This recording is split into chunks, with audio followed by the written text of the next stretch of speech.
আসসালামু আলাইকুম রহমতুল্লাহ। সম্মানিত ভিউয়ার্স, আশা করি আল্লাহর রহমতে আপনারা সকলে ভালো আছেন। ভিউয়ার্স, আজকে আমি আপনাদের মাঝে উপস্থিত হয়েছি এনটিআরসির কিছু হজবরল তথ্য শেয়ার করার জন্য।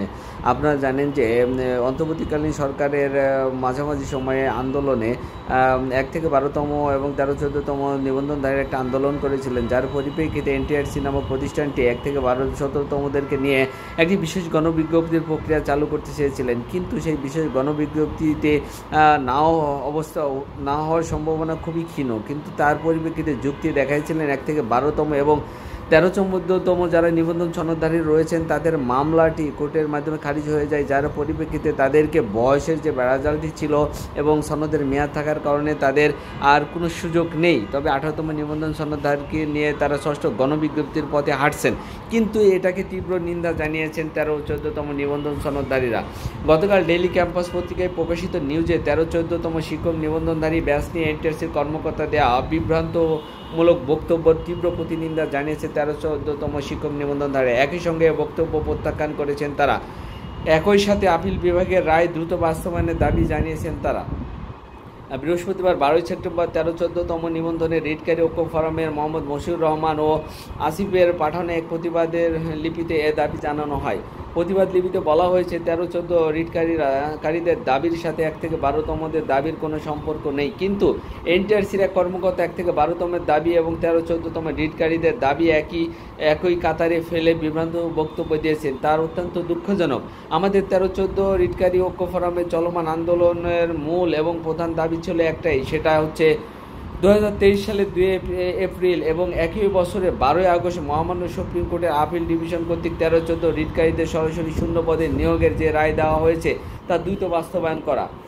এতে বলা হয়, আপনারা জানেন যে 2015 সালে অধিগত সংশোধিত গেজেট একই বছরের 30শে ডিসেম্বর নতুন পরিপত্র এবং 2016 সালের 24শে ফেব্রুয়ারি 13তম শিক্ষক নিবন্ধন সার্কুলারে প্রথমবারের মতো শূন্য পদে সরাসরি নিয়োগের জন্য দফা 10-এর সংযুক্ত করা হয়। পরবর্তীতে উক্ত পরীক্ষায় পাক লিখিত এবং এনটিআরসির ইতিহাসে প্রথমবারের মতো ভাইবার মাধ্যমে চূড়ান্তভাবে 17,254 জন উত্তীর্ণ হয়।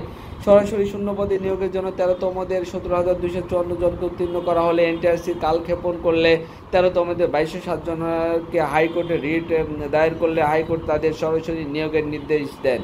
পরবর্তীতে এনটিআরসি সেই রায়ের বিরুদ্ধে আপিল করলেও আপিল ডিভিশন এনটিআরসির আপিল নামঞ্জুর করে হাইকোর্টের রায় বহাল রাখে এবং সর্বশেষ এনটিআরসি সেই আপিলের রায়ের বিরুদ্ধে রিভিউ করলে 2023 সালে আপিল ডিভিশন এনটিআরসি রিভিউ আবেদন খারিজ করে দেয় এবং 2,207 জনের পক্ষে থাকা আপিলের রায় বহাল রাখে। আপিলের রায় বাস্তবায়নের উদ্দেশ্যে তৃতীয় গণবিজ্ঞপ্তিতে 13তমের 2,207 জনকে সরাসরি নিয়োগের জন্য তারা 2,207টি শূন্যপদ সংরক্ষণ করে প্রাথমিক নিয়োগ দেয় এবং 20 জানুয়ারি 2022 চূড়ান্ত নিয়োগ সুপারিশ করে এবং গত 2.5 বছর যাবৎ ওই 2,207 জন শিক্ষক হিসাবে কর্মরত আছে। আমাদের বর্তমান রিটকারীদের বক্তব্য হচ্ছে, যেহেতু আমাদের একই ব্যাচ গেজেট পরিপত্র অভিন্ন নিবন্ধন পরীক্ষা সার্কুলার মাধ্যমে একই গ্রাউন্ডের আপিল ডিভিশনের রায় নিয়ে 2,207 জন যেভাবে চাকরি পেয়েছে, তারা আবার পুনরায় সেখানে 13-14তম ছাড়াও এবং 13তম কিছু নিবন্ধনধারীদের মধ্যে থেকে অনেকেই আবার নতুন করে যে রায় পায় তাদেরকে এখনও তারা বাস্তবায়ন করা হয় না। তারা আরও বলেন, আমাদের বর্তমানে 13-14 ব্যাচের 16 সিপিএর রিটকারীর সংখ্যা প্রায় 3,000 হলেও প্রকৃত চাকরি ইচ্ছুক প্রার্থী 800 জনের মতো। সুতরাং আমরা আশা করছি এনটিআরসি আপিল ডিভিশনের রায়কে জানিয়ে আপিল ডিভিশনের রায়ের চূড়ান্ত নির্দেশনা অনুযায়ী আমাদের এই সামান্য সংখ্যক রিটকারীদের অতি দ্রুত শূন্য পদে সরাসরি নিয়োগের ব্যবস্থা করবে।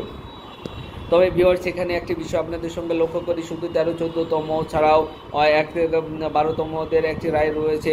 আপনারা জানেন যে এখানে এনটিআরসি নামক প্রতিষ্ঠানটি এক এক সময় এক একটি নিয়ম কার্যকরী করার কারণে আজকে এই সমস্যার সম্মুখীন হতে হয়েছে এই সাধারণ নিবন্ধনধারীদের। তবে ভিউয়ার্স, যারা আমার সাথে ছিলেন তাদেরকে সাথে থাকার জন্য অসংখ্য ধন্যবাদ। আসসালামু আলাইকুম রহমতুল্লাহি ওয়া বারাকাতুহু।